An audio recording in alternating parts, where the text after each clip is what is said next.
Facing up to injustice. It's something that Dr Meenal Viz does well. She recently had a racist slur leveled at her. She was shaken, but she knew that she had to take a firm stance. And it's a pleasure to welcome Meenal into the studio now to share her brave and, I think, inspiring story with us. Thank you, Meenal. How are you, firstly?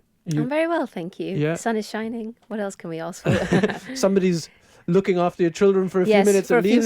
Yes, for a few minutes, yes. So a moment to think and breathe, and we're pressuring you to share what must have been a difficult experience at the time, no? Yeah, it was, Jonathan. I mean, it was just a normal sunny day like it is today, really, and I was going towards the park with my 3 kids, and just out of nowhere we heard this racial slur come at us, but I knew it wasn't someone local. It's someone who'd been visiting, but it was in quite a crowded area actually, so it was a bit difficult for me to sort of get my head together and understand what had actually happened. But to be clear, we're talking about Gibraltar. Yes, it was in Gibraltar, and it shook me a little bit because I've never experienced something like this in Gibraltar.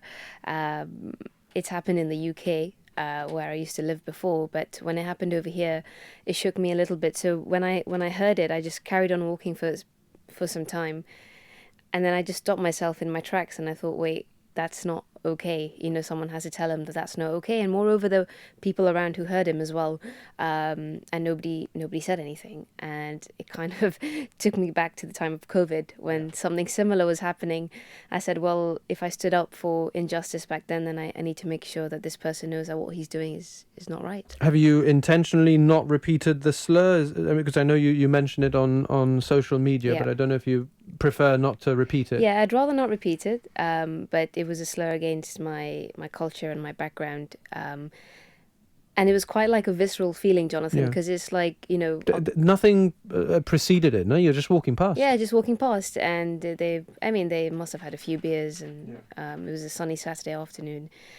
And it's quite a visceral feeling because it was a kind of feeling like, you know, my ancestors faced the same, my grandparents, my parents, and now me and my children. It's like generations and generations. Like, it has to stop somewhere. For sure. And it does have a profound impact on our families, you know. And moreover, the fact that nobody around him stopped him was even more disheartening. So your heart was racing. You sort of you walked away. Well, you initially sort of faced him and said, you know, you're wrong. You can't do that. Well, initially, actually, when I heard it, I just carried on walking for a minute because I actually hadn't like digested like what's actually happened in Gibraltar as well, like, you know, in a crowded area where I'm always feeling extremely safe. And it wasn't until I had a second to stop and I thought, okay, hold on, I need to sort this out. So I turned back and I said to the gentleman involved, like, you know, it's not okay. And I had my 2 kids with me at the time, and they were obviously desperate to go to the park, and they were pulling me, mummy. And I really had to sort of disconnect myself from that for a minute and just tackle the situation like there and then, because I knew that if I hadn't, I wouldn't be able to sleep at night. So you told him he was wrong, but I don't think he said sorry, right? No, nothing actually happened. So he just went about his ways. His friends were like, oh, he didn't mean it. But the person himself never actually came up to me and apologized. And I saw where he was walking off to, and I just carried on my way. And I stopped at like around King's Bastion area. The kids started playing, and I thought, okay, I felt like I had to tell somebody about it because it was just feeling really heavy on my chest. So I called my husband, and immediately my husband ran down, and he's like, we need to find this guy. And I just looked at him and I thought, how on earth are we going to find this guy now? Like, you know, we got the kids. There's no way. So actually I described the person to my husband, and my husband went down Main Street. He went everywhere. Unfortunately, he couldn't find him. But we weren't actually just trying to find him. We were actually trying to make sure that whatever he said, there was a consequence to it. I'd informed... You wanted the police to do something about it, right? Yeah. So whilst my husband was out looking, we'd had already informed the police that this had happened. And the police obviously had bigger things they were tackling at that time, but they reassured me that, look, we're going to try our best to make sure we help you. And then it was about 7 p.m. at night, and I went home and I felt really defeated. I felt like I'd let my children... The guys got away with it. Yeah, and I felt like I let my children down as well. I was like, you know, they heard this thing and he's just going to get away with it. and then he's going to do it again.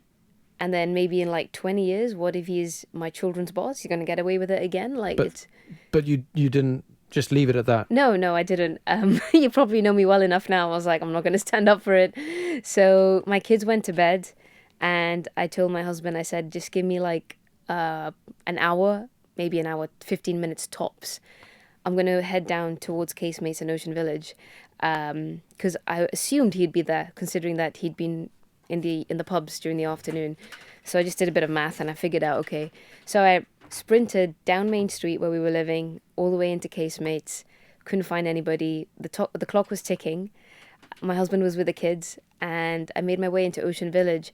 And I was about 55 minutes into my search. I'm making this sound like a movie. It really did feel like it was a movie, like trying to figure out where... Didn't you feel scared? No, I didn't actually. I felt really empowered, mainly because my husband supported me so much, and I felt like nothing... We're going to get him. Let's and nothing make sure he fazed. faces justice. Yeah, nothing fazed me at that point. I mean, what was the worst that was going to happen? I wouldn't find him, or if I did find him, he'd say it again to me or do something, but I didn't feel like unsafe. I was about 55 minutes into my search, and I was in Ocean Village, and I saw like a silhouette of somebody, and I don't know what it is, Jonathan, but when things like this happen to you in your life, you'll never forget that face or that Right. person, or So you recognized him? yeah. And I just waited for that person to just move around a little bit just so I could confirm the face, and I realized, okay, this is it now. So immediately I called the police, and I said, look, I know that you said that you were going to try to find this person, but look, I've found the person. And the police came down immediately, and they were extremely supportive. The security guards in Ocean Village, extremely supportive, knowing what I was doing. And the police took a statement from me, and they asked me, like, how far do you want to take this? And, you know... You said, I'm Meenal Viz, all the way. Yeah, so all the way. No, I said I want to take this to the end, because I just want to make sure that, you know, this doesn't happen to anybody, let alone just me. And the police were very, you know, straightforward with me. They were like, look, nothing would happen even if you did, but we're happy to take this forward. I said, you know, I'd like to take it forward. So they took the person, they kept him in a cell overnight, and they questioned him. And then the next day I was with the kids in the park, and the police called me, and they said, look, you need to come in to give a statement. And again, I had my kids, I had no childcare, and, you know, but my husband came, he took care of them for about half an hour. I gave my statement, and I went home. And then, to be honest, Jonathan, I thought, that's it. Like, nothing's going to happen now. But not to rush you, but he faced justice. He went through the courts, and you won. Yeah. So after that statement, I thought nothing was going to happen. But then I received an email a few months later saying that this was my statement, and they're actually going to take it to court, which kind of terrified me, because it kind of gave me flashbacks of 2020, and I thought, oh my God, what have I put myself into again? Especially now with more kids, and, you know, I didn't feel like I was ready to do that again. But on the day I was with the police officer, again, extremely kind and extremely helpful, and guided me through the whole process. And I gave my statement in court in front of a judge. And his lawyer, funnily enough, was trying to convince me that this person had said something else. And he was trying to find ways to even convince me that I'd misheard. But I was very clear. I said, when you hear this racial slur at you, it leaves a mark in your brain. You know what it is, and the feeling that it gives you, you know what that feeling is. So Meenal, your message to people, I suppose, is twofold. It's if you hear something, stand up and take a stance, and if it's you in particular, don't be afraid of you know, facing up to the person and seeking the police and trying to make them face justice. Yeah, so I think we really underestimate the ripple effect of these situations. Now, I know this person's going to think twice before he does something like this, and I hope that, you know, more people are saved and don't have to go through the same experience that I did. Amazing bravery to pursue justice like you did, and you're obviously made of strong stuff. Thank you so much for sharing your story with us, Dr Meenal Viz. Thank you, Jonathan.